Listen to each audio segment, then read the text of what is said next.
사사기 20장 17절에서 28절까지 말씀 한 절씩 교독합니다. 베냐민 자손 외에 이스라엘 사람으로서 칼을 빼는 자의 수는 40만 명이니 다 전사라.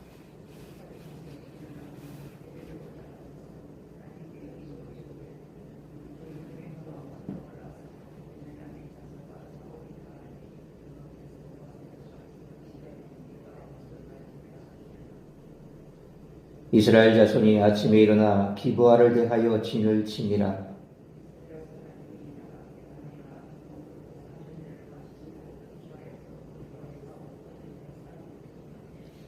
베냐민 자손이 기브아에서 나와서 당일에 이스라엘 사람 22,000명을 땅에 엎드렸으나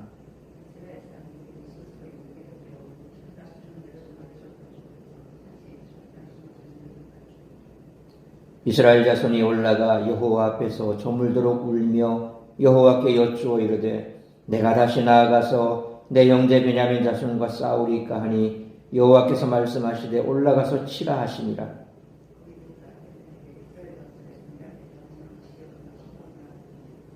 베냐민도 그 이튿날에 기브아에서 그들을 치러 나와서 다시 이스라엘 자손 88,000명을 땅에 엎드러뜨렸으니 다 칼을 빼는 자였더라.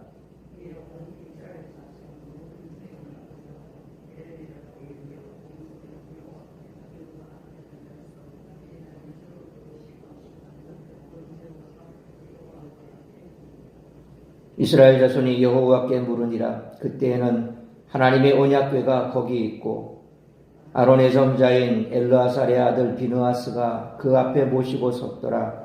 이스라엘 자손이 여쭈기를 우리가 다시 나아가 내 형제 베냐민 자손과 싸우리까 말리까 하니 여호와께서 이러시되 올라가라. 내일은 내가 그를 내 손에 넘겨주리라 하시는지라. 아멘. 이스라엘의 질문과 여호와의 응답은 사사기 본문에서 1장과 오늘 본문을 포함하는 20장 이렇게 두 군데만 등장하는데 사사기 전체의 앞뒤에 위치하여 소위 수미상관, 인클로지오라는 그런 문학적 기법을 형성하고 있습니다. 두 본문에는 중요한 차이점이 있습니다. 1장은 이스라엘이 가나안 민족을 쫓아내는 상황에서 이루어진 질문과 응답이고 20장은 이스라엘 백성이 베냐민 지파를 징벌하는 상황에서 주고받은 질문과 응답이라는 점입니다. 이것은 중요한 사실을 지적합니다. 하나님의 백성이 말씀에 불순종하면 이스라엘 내부에서 싸움이 일어난다는 사실입니다. 1장에서 유다 지파는 가나안 족속을 몰아내는 싸움에서 승리를 경험했습니다. 이것이 사사기가 전개될 방향이었습니다. 하지만 20장에 와서는 그 방향성이 훼손되었음을 볼 수 있습니다. 이스라엘 백성들의 질문과 하나님의 응답은 동일하지만 그 대상이 다릅니다. 이스라엘은 가나안 땅에 남아있는 이방 족속들을 쫓아내라는 하나님의 명령에 순종했어야 했습니다. 그러나 이스라엘은 이방 종족과 동화되는 길을 택함으로써 하나님의 말씀에 불순종했고 결국 배교의 길을 가며 자기 소견에 옳은 대로 행하는 자들이 되어버렸습니다. 불순종의 죄는 점점 악화되어 이스라엘이 내전을 치르는 상황까지 치달았습니다. 전쟁은 여호와께 속한 것입니다. 이스라엘 내전은 레위인의 첩사건이 발단이 되어 일어난 일이지만 여기에는 자기 소견에 옳은 대로 살았던 이스라엘 전체를 징계하시려는 하나님의 의도가 숨어 있습니다. 그러니까 하나님이 이스라엘 백성을 통해 기브아의 범죄자들과 이들에게 동조한 베냐민 지파를 징계하심으로써 이스라엘 전체를 징계하신 것입니다. 이스라엘 백성은 두 번의 전투에서는 베냐민 지파에게 패배했지만 세 번째 전투를 앞두고서는 하나님께 승리를 약속받습니다. 앞선 두 번의 전투가 하나님이 베냐민 사람들을 통해 이스라엘 백성을 징계하신 경우라면 세 번째 전투는 이스라엘 백성이 베냐민 사람을 징계하게 되는 경우가 될 것입니다. 이상과 같이 이스라엘 11지파가 베냐민 지파와 싸우는 이야기는 여호수아 7장 8장의 아이성 전투와 매우 비슷합니다. 한편 기브아의 불량배들을 감싼 것은 베냐민 지파의 분명한 허물이지만 이에 대응하는 요란 지파에도 허물이 있었습니다. 이스라엘 백성들은 기브아의 불량배들이 저지른 죄악을 벌하기 위해 그 성읍 사람들뿐만 아니라 한 지파 전체를 대적하는 전쟁을 벌였습니다. 우리는 이 모습을 보면서 과연 하나님의 뜻대로 행한다는 것이 무엇인지 생각해 볼 수 있습니다. 따라서 이와 같은 오늘 본문의 말씀을 통해 우리들이 깨달아야 할 것은 첫째로 17절로 25절 말씀처럼 성도는 항상 하나님의 뜻을 묻고 하나님과 동행하는 삶을 살아야 한다는 것입니다. 민수기 1장 46절에 계수된 자의 총계는 60만 3,550명이었더라 라는 말씀과 민수기 26장 51절에 이스라엘 자손의 계수된 자가 60만 1,730명이었더라 라는 말씀에 의하면 가나안 정복 전쟁 당시 이스라엘의 군대는 약 60만 명이었습니다. 그런데 17절 말씀처럼 40만 명이 이 전쟁에 참여했으니 거의 전 병력이 동원된 것이나 마찬가지입니다. 이들은 창세기 35장 1절로 3절 그리고 오늘 본문 18절 상반절 말씀처럼 자기 조상 야곱의 성지인 베델에 올라가 누가 먼저 베냐민 자손과 싸울 것인지 하나님께 물었습니다. 11명의 형들이 아버지 앞에 모여 누가 먼저 막내 동생을 칠지 묻고 있는 그런 셈입니다.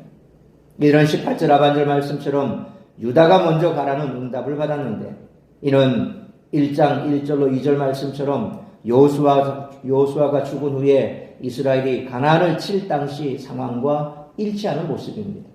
그러니까 베냐민 지파는 지금 형제가 아니라 가나안 족속 중 하나 정도로 취급당하고 있는 셈이죠.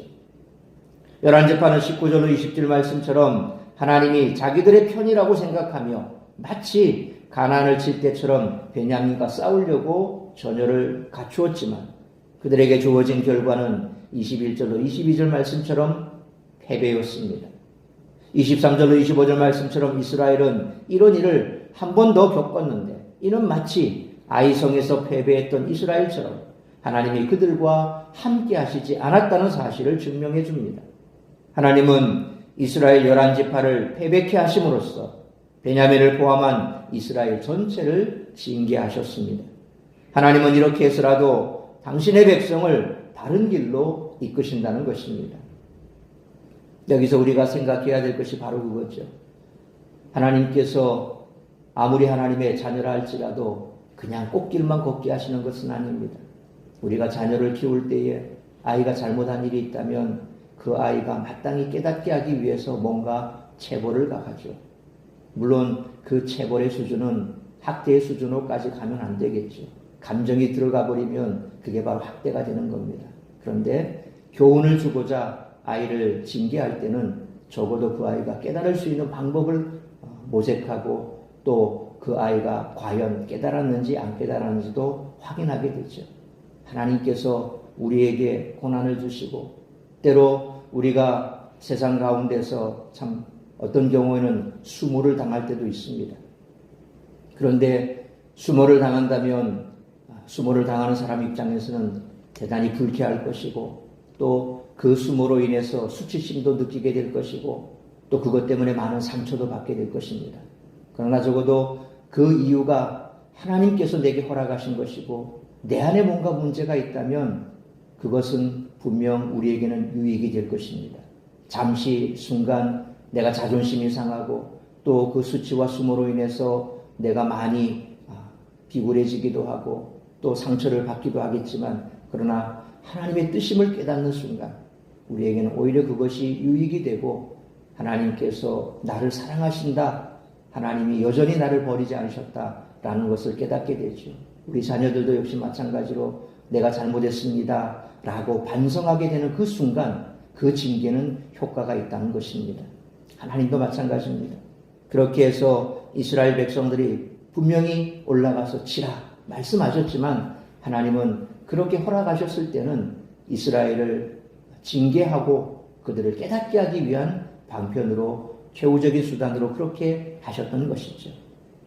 그러므로 이스라엘 백성들이 하나님의 뜻도 모르고 묻지도 않고 치렀던 아이성 전투에서 패배했고 베냐민 지파의 싸움에서도 패배한 것은 하나님이 함께하지 않았기 때문이므로 항상 하나님의 뜻을 묻고 하나님과 동행하는 삶을 살아가는 우리 모두가 되시기를 축원합니다. 두 번째로 26절로 28절 말씀처럼 하나님의 뜻을 온전히 따르는 공동체를 만들기 위해 힘써야 한다는 것입니다. 아이성 전투에서 먼저 패배를 경험하게 하신 후에 승리를 주셨던 것처럼 하나님은 26절로 27절 상반절 말씀처럼 세 번째 베델에 모여 금식하고 제사를 드리며 하나님께 묻는 자들에게 응답하십니다. 앞에 두 번과 다른 점은 이번에는 27절 하반절로 28절 상반절 말씀처럼 하나님의 언약궤와 대제사장 비느하스가 그 자리에 있었다라는 사실입니다. 하나님은 이스라엘 자손들의 질문에 28절 하반절 말씀처럼 내일은 내가 베냐민 지파를 이스라엘의 손에 넘겨주리라 라고 약속하셨습니다. 비록 앞서 받은 두 번의 말씀과 그 내용이 크게 다르지 않지만 이번에는 하나님의 언약궤 앞에서 대제사장을 통해 받은 권위 있는 말씀이었습니다.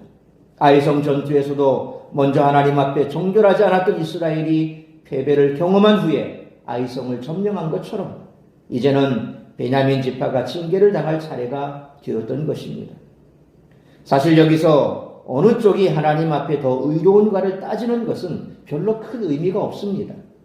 나도 잘못했지만 그래도 저들보다는 낫다. 그러니까 하나님은 내 편이시다 라는 생각이 얼마나 어리석고 유치한지를 우리는 깨달아야 합니다. 그게 바로 하나님께서 우리를 다루시는 방법입니다. 우리가 하나님의 자녀이기에 적어도 세상에서는 수치를 당하지 말아야 한다. 그렇기 때문에 하나님께서는 이 정도는 하나님이 눈 감아 주실 거야. 이건 큰 착각입니다. 자식이 잘못하고 있는데 그 수치심이 뭐가 문제겠습니까? 자식이 돌아와서 정상적인 삶을 사는 게 더 중요하지 않겠습니까? 하나님의 자녀다운 삶을 사는 게 더 중요하지 않겠습니까?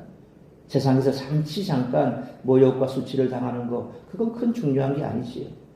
생명이 사라져버리고 생명을 잃어버리고 정말 그리스도인다운 정체성과 가치관을 잃어버리고 세상 가운데 죽은 자와 똑같이 살아가는데 그 수치심이 뭐가 중요하겠습니까? 이스라엘 백성들이 그들이 가지고 있는 그 정체성을 잃어버렸는데 지금 이제 완전히 멸망의 길로 치닫고 있는데 패배의 수치심이 뭐 그리 중요하겠습니까? 그처럼 우리가 세상 속에서 적어도 뭐 이 정도는 하나님이 눈 감아 주시겠지라고 하는 그 착각 거기서 벗어나야 됩니다. 하나님께서 말씀하신 바 그 말씀에서 우리가 벗어나 있다면 그건 하나님의 징계를 받을 충분한 거리가 된다는 거죠. 하나님의 뜻은 온전히 따르지 않으면서도 같은 공동체 구성원을 정죄하고 징계하는 이들을 하나님은 인정하지 않습니다. 다만 그 공동체가 하나님 앞에서 회개하고 진정한 연합을 이루는 뼈아픈 과정을 허락하실 분이라는 겁니다. 그래서 항상 교회 안에서 중요한 위치를 차지하는 사람 혹은 또 교회 안에 구성원들 간에서 뭔가 문제가 있을 때 그 문제를 일으킨 사람 하나님께서는 그 사람뿐만 아니라 그 공동체 전체가 그와 같은 일들을 교훈 삼아서 하나가 되라고 때로 아픔과 고통을 주시기도 합니다. 그래서 우리가 그런 고통 속에서 자꾸 누구 때문이야, 누구 잘못이야 라고 그 한 사람을 도마 위에 올려놓고 난도질할 것이 아니라 공동체 전체가 하나님 앞에서 한 마음이 되어서 뭔가 문제가 있어 잘못한 사람이 있다면 그를 위해서 기도해야 되고 또 공동체 전체가 그 일을 통해서 뭔가 하나님의 뜻 가운데로 돌아서는 것을 하나님께서 원하시는 것이 자꾸 한 사람을 지목해서 그 사람 잘못해서 누구 때문이야 그래서 그 사람은 이 공동체에 해악을 끼쳐 뭐 그러면서 정죄하고 그 사람을 쏙 빼버리면 그런 문제가 사라질까요? 절대 문제가 사라지지 않습니다. 문제는 문제로 해결하려고 하면 안 됩니다. 하나님의 방법이 우선이고 그 하나님의 방법은 하나 되는 겁니다. 하나 되기 위해서는 우리 스스로가 함께 그 공동체의 일원임을 깨닫고 그리고 그 공동체가 정말 하나님께서 원하시는 방법대로 하나가 되기 위해서 서로 잘못을 회개하고 누구의 잘못이 아니라 그게 나 잘못인 것처럼 그렇게 회개하고 하나 되기 위해서 힘써야 하는 것이죠. 그러려면 정말 뼈아픈 과정이 필요합니다. 그러므로 영과 진리로 예배하고 예수 그리스도의 십자가 대속의 은혜를 의지하여 회개함으로 성령 충만한 공동체, 믿음으로 하나 된 공동체, 하나님의 뜻을 온전히 따르는 그런 공동체를 만들기 위해 힘쓰는 우리 모두가 되시기를 축원합니다. 사랑하는 성도 여러분, 어리석은 자들은 너무나 쉽게 하나님은 자기 편이실 것이라고 생각하고 자기 판단과 자기 욕심의 발현을 하나님의 뜻으로 포장합니다. 그래서 그 결과가 좋지 않으면 신앙적 혼란에 빠져 하나님을 원망하거나 다른 지체들을 정죄하곤 하지요. 우리는 이런 패턴을 반복하지 말아야 합니다. 그러므로 하나님이 실패를 거듭하게 하시면 자신을 돌아보고 형제의 잘못을 자기 일처럼 받아들여 함께 회개하고 연합하는 우리 모두가 되시기를 주님의 이름으로 축원합니다. 기도하겠습니다. 거룩하신 아버지 하나님, 은혜와 사랑을 감사합니다. 오늘도 새벽을 깨워 말씀으로 예배로 이 하루를 시작하게 하시니 감사합니다. 오늘 우리에게 주신 말씀 가슴에 새기며 우리가 몸담고 있는 주의 몸된 공동체가 지금 아무 문제 없이 기쁨으로 하나 되고 하나님의 말씀 안에서 모든 지체들이 서로 연합하고 기쁨의 관계를 유지하고 있다면 참으로 감사할 일입니다. 뿐만 아니라 내가 삶 속에서 참 하나님의 영광을 드러내며 하나님께서 나와 함께 하신다는 사실이 늘 그렇게 내 마음속에 깊게 새겨져 있고 또 그러한 삶이 우리의 삶 가운데 드러나고 있다면 참으로 감사할 일입니다. 그러나 그렇지 않다면 먼저 우리 자신을 돌아보아야 할 것입니다. 이스라엘은 지금 같은 지파인 베냐민 지파를 향해서 서로가 칼을 들고 서로를 향해 달려들고 있습니다.